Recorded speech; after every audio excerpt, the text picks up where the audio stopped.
নমস্কার বন্ধু, হোমিওপ্যাথিতে পড়ে থাকা এক ছোট্ট মেডিসিন নিয়ে আজকে আমরা আলোচনা করছি। সুধী দর্শক মণ্ডলী, প্রথমেই আপনাদেরকে আমার ছোট্ট চ্যানেল ডক্টর M.K. রয় হোমিওপ্যাথি তরফ থেকে আন্তরিক শুভেচ্ছা, অভিনন্দন এবং ভালোবাসা জানাচ্ছি। আজ আমরা হোমিওপ্যাথিতে যে ওষুধটা নিয়ে আলোচনা করব, এটা ভেজিটেবল কিংডম থেকে এসছে। যে মেডিসিনের নাম হচ্ছে Prunus spinosa. Prunus spinosa, common name blackthorn. বন্ধু, এর মধ্যে এমন এমন সিমটম লুকিয়ে আছে যেটা মার্ভেলাস।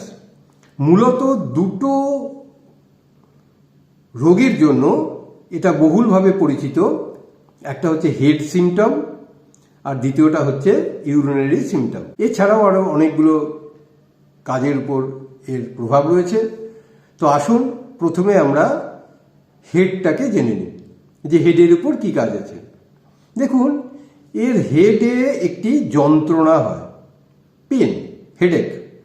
যন্ত্রণাটা মূলত রাইট ফ্রন্টাল বোন থেকে শুরু হয় এবং ব্রেনের ভিতর দিয়ে, ব্রেন ম্যাটারের ভিতর দিয়ে অক্সিপুট অবধি প্রবাহিত হয়। তাহলে এর যে হেডেক, এটা কিন্তু উপরের পার্টে নয়,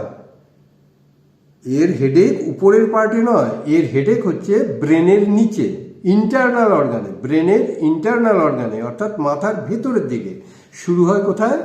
ফ্রন্টাল বোনে, ভিতর দিয়ে যায় ব্রেনের পাশ দিয়ে, মস্তিষ্কের ভিতর দিয়ে, এবং অক্সিপুট অবধি গিয়ে এটা শেষ হয়।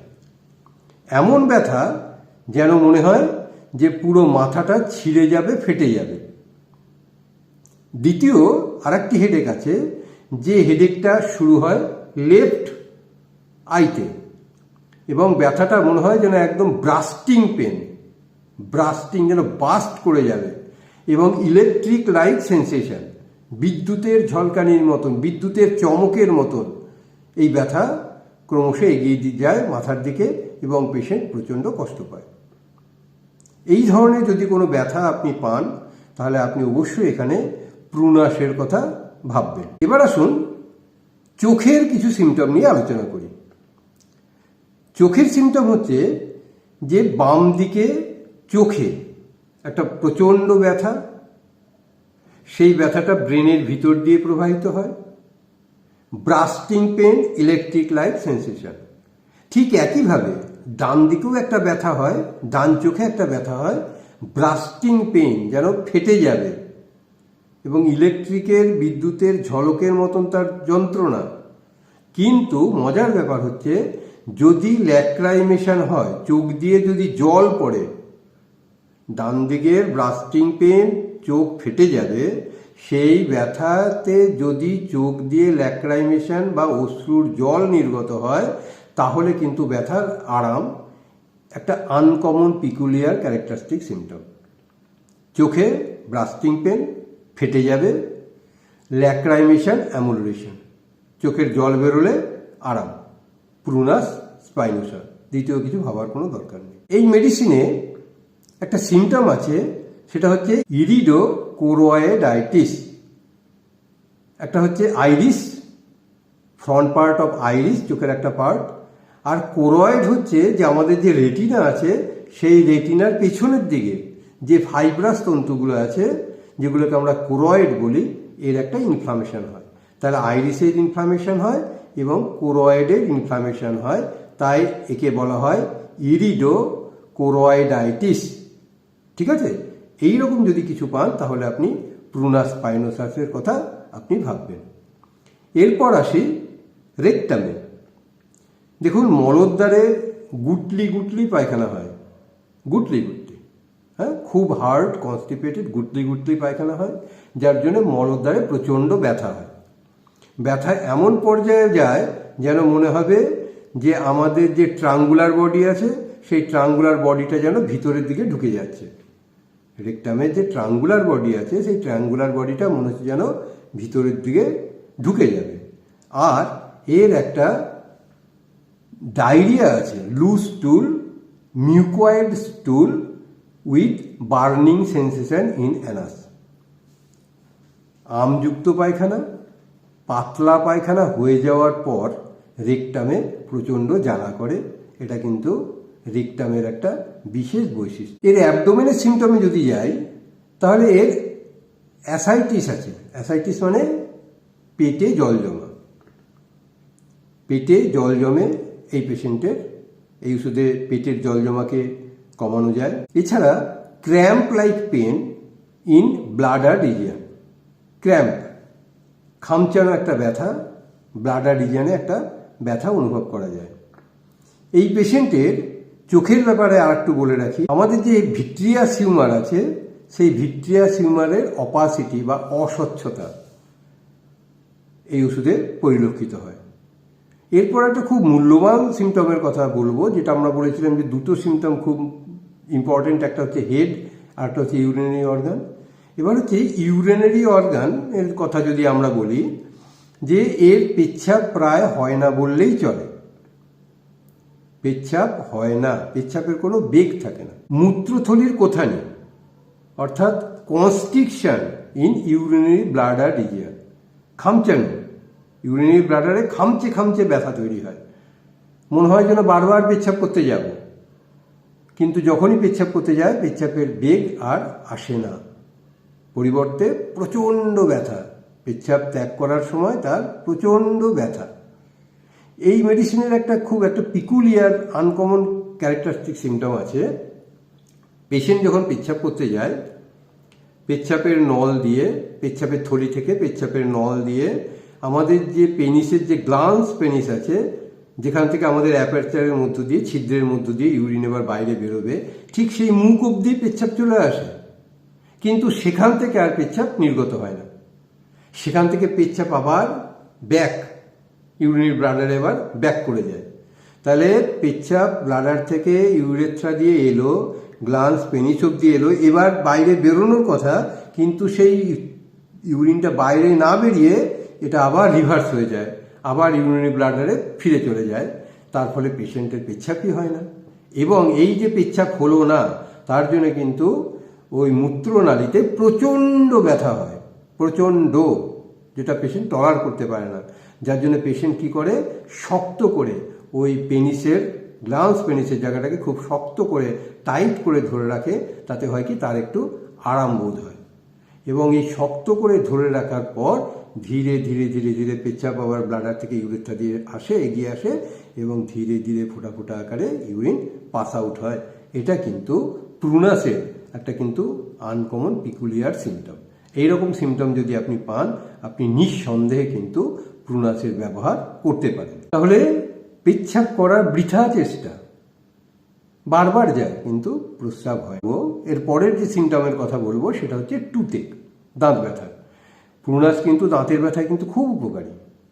মনে হয় যে কেউ সাঁড়াশি দিয়ে দাঁতগুলোকে বাইরে টেনে বার করে নিয়ে আসছে, এরকম একটা অনুভূতি। দাঁতগুলোকে সাঁড়াশি দিয়ে বা কিছু একটা জিনিস দিয়ে ধরে বাইরে টেনে বার করে নিয়ে আসছে, এইরকম একটা ব্যথা সে অনুভব করে। যে কোনো রকম গরম, বিশেষত গরম খাবারে এই দাঁত ব্যথা কিন্তু বৃদ্ধি। তাহলে যে কোনো রকম গরম, বিশেষত গরম খাবার দাবারে এই দাঁত ব্যথার বৃদ্ধি, এটা কিন্তু প্রুনাসের একটা বিশেষ লক্ষণ। প্রুনাসের রেসপিরেটরি সিস্টেমের উপর একটা খুব সুন্দর কাজ আছে। সেটা হচ্ছে যে বুকের মধ্যে খুব সাঁই সাঁই সাঁই সাঁই শব্দ হয়। কখন না, পেশেন্ট যখন মুভমেন্ট করে, পেশেন্ট যখন চলাফেরা করে, তখন কিন্তু পেশেন্টের বুকের মধ্যে একটা সাঁই সাঁই করে শব্দ হয়। পেশেন্ট খুব কষ্ট অনুভব করে, খুব অ্যাংজাইটি অনুভব করে, এতই শব্দ তৈরি হয় যে পেশেন্ট খুব জোরে হাঁটতে পারে না। এছাড়া পেশেন্টের অ্যানজাইনা পেক্টোরিস বা বুকে চিন চিন চিন চিন করে একটা ব্যথা শুরু হয়, এবং যদি একটু বিশ্রাম করে বা বসে পড়ে, অথবা কোনো হাত দিয়ে যদি সেই জায়গাটাকে যদি একটু রাব করে, ঘুষে দেয়, ডলে দেয়, ম্যাসাজ করে, তাহলে এই অ্যানজাইনা পেক্টোরিসের ব্যথা কমে যায়। এই পেশেন্টের কিন্তু হার্ট রেট অস্বাভাবিক হারে বেড়ে যায়। পেশেন্টের হার্টের রেট বা পালস রেট অস্বাভাবিক হারে বেড়ে যায়। যদি দেখেন যে কারোর পালস রেট অস্বাভাবিক বৃদ্ধি পেয়েছে, আপনি কিন্তু ইমিডিয়েট তাকে একবার প্রুনাস স্পাইনোসাস দেওয়ার কথা ভাবতে পারেন। এবং এই অস্বাভাবিক বৃদ্ধিটা নড়াচড়া করলেই বাড়ে। সামান্যতম নড়াচড়ায় কিন্তু এই বুকের ব্যথা এবং হার্ট পালস রেট যে বৃদ্ধি এটা কিন্তু পরিলক্ষিত হয়। প্রুনাস স্কিনের জন্য খুব ভালো, প্রুনাস স্কিনের জন্য খুব ভালো। এর ড্রপসি দেখা যায়, প্রুনাসের ড্রপসি ডেভেলপ করে, জায়গায় জায়গায় স্কিনগুলো অঙ্গগুলো ফুলে যায়। হার্পিস জস্টারের খুব ভালো ওষুধ। এছাড়াও এমন এক ধরনের চুলকানি হয়, সেটা হচ্ছে টিপ অফ ফিঙ্গার্সে, আঙ্গুলের ডগাগুলোতে এক ধরনের চুলকানি তৈরি হয় এবং পেশেন্টের চুলকে চুলকে চুলকে চুলকে এই আঙ্গুলের ডগাগুলোর কোনো অনুভূতি বা সেন্সেশন পুরোপুরি নষ্ট হয়ে যায়। ওর কোনো সেন্সই থাকে না। এটা তৈরি হয় কিন্তু ওই চুলকানির জন্য, শুধু ডগাগুলোতে টিপ অফ ফিঙ্গার্সের চুলকানি তৈরি হয়। এটা কিন্তু প্রুনাসের একটা বিশেষ বৈশিষ্ট্য। প্রুনাসের একটা নিউরালজিক পেন থাকে, যে মাথা ব্যথাটা বললাম বা চোখ ব্যথাটা বললাম, হচ্ছে নিউরালজিক, যেন মনে হয় খুবই ফাইন কোনো নার্ভের মধ্য দিয়ে ব্যথাগুলো প্রবাহিত হচ্ছে, যেমন নাকি স্পাইজেলিয়ায় থাকে। স্পাইজেলিয়ায় এরকম নিউরালজিক পেন থাকে, সেটা কিন্তু প্রুনাসের মধ্যেও পরিলক্ষিত হয়। প্রুনাসের পেশেন্টের হঠাৎ কবজি, তারপর হচ্ছে অ্যাঙ্কেল, তারপর হচ্ছে ফুট, হ্যাঁ, এগুলো যেন স্প্রেন, কেউ যেন দুমড়ে মুচড়ে দিয়েছে, এই ধরনের একটা ব্যথা প্রুনাসের পেশেন্ট অনুভব করে। প্রুনাসের পেশেন্টের হঠাৎ ফুট, হ্যাঁ, ফুলে ওঠে, ঠিক আছে না, oedema, pedal oedema, pedal oedema, পায়ের যে চেটো, সেই চেটোটা হঠাৎ দারুণভাবে ফুলে ওঠে। এটাও কিন্তু আপনি প্রুনাস দিয়ে খুব আরামে কিন্তু এটাকে ম্যানেজ করতে পারবেন। তাহলে বন্ধু, এই ছিল আজকের প্রুনাস সম্পর্কে আলোচনা। খুব সুন্দর ছোট্ট ছোট্ট আলোচনা, ছোট্ট ছোট্ট সিমটম। এবার আপনার ওষুধের ডোজের কথা বলে রাখি, যে এটাকে খুব ঘন ঘন রিপিট করতে হয় এবং এর পোটেন্সি কিন্তু 3 থেকে 6, খুব বেশি হলে 12। 3 থেকে 6-এর মধ্যে যদি আপনি এগুলোকে প্রয়োগ করেন, 3 পাওয়ার অথবা 6 পাওয়ারের পোটেন্সিকে যদি আপনি ইউজ করেন, তাহলে খুবই মার্ভেলাস রেজাল্ট পাওয়া যায়। একটু ঘন ঘন প্রয়োগ করতে হয়। আপনি 12 বা 30 প্রয়োগ করতে পারেন, সেটা হচ্ছে খুব রেয়ার কেসে, তাই না? কিন্তু চেষ্টা করবেন 3 থেকে 6-এর মধ্যে সারা দিনে 3 থেকে 4 বার করে, হ্যাঁ, প্রতি 4 থেকে 6 ঘন্টা অন্তর অন্তর ওষুধ প্রয়োগ করতে পারেন। সেটা ডাইরেক্ট ডোজও দিতে পারেন, বড়িতেও দিতে পারেন, সুগার অফ মিল্কও দিতে পারেন। তবে সবচেয়ে যেটা আমি প্রেফার করি, সেটা হচ্ছে জলের সঙ্গে মিশিয়ে, ঠিক আছে, 1 চামচ করে জল 10 বার করে নাড়িয়ে 4 ঘন্টা পর পর বা 6 ঘন্টা পর পর 1 চামচ করে, অর্থাৎ 1 চামচে একটা ডোজ, এটা আপনি দিতে থাকুন। পেশেন্ট খুব তাড়াতাড়ি মাথা ব্যথা থেকে, পেচ্ছাপের কষ্ট থেকে, দাঁতের ব্যথা থেকে, শ্বাস প্রশ্বাসের কষ্ট থেকে, পায়খানার কষ্ট থেকে খুব তাড়াতাড়ি রিলিফ পাবে। তাহলে আজকের জন্য এই ভিডিওকে এখানেই শেষ করছি। ভালো থাকুন, সুস্থ থাকুন। আর আমার ছোট্ট চ্যানেল ডক্টর MK রয় হোমিওপ্যাথ, আমি ডক্টর মৃণাল কান্তি রায়, MK রয়। আমার এই ছোট্ট চ্যানেলে আপনি একজন অংশীদার হয়ে আসুন। আপনি আমার এই চ্যানেলকে সাবস্ক্রাইব করুন। যদি ইনফরমেটিভ বলে মনে হয়, তাহলে লাইক করুন, শেয়ার করুন এবং কমেন্ট অবশ্যই করুন। খুব শীঘ্রই দেখা হচ্ছে এরকমই সুন্দর একটা ভিডিও নিয়ে। তাহলে আজকের জন্য বিদায় নিচ্ছি। বন্দে মাতরম, ভারত মাতা কি জয়।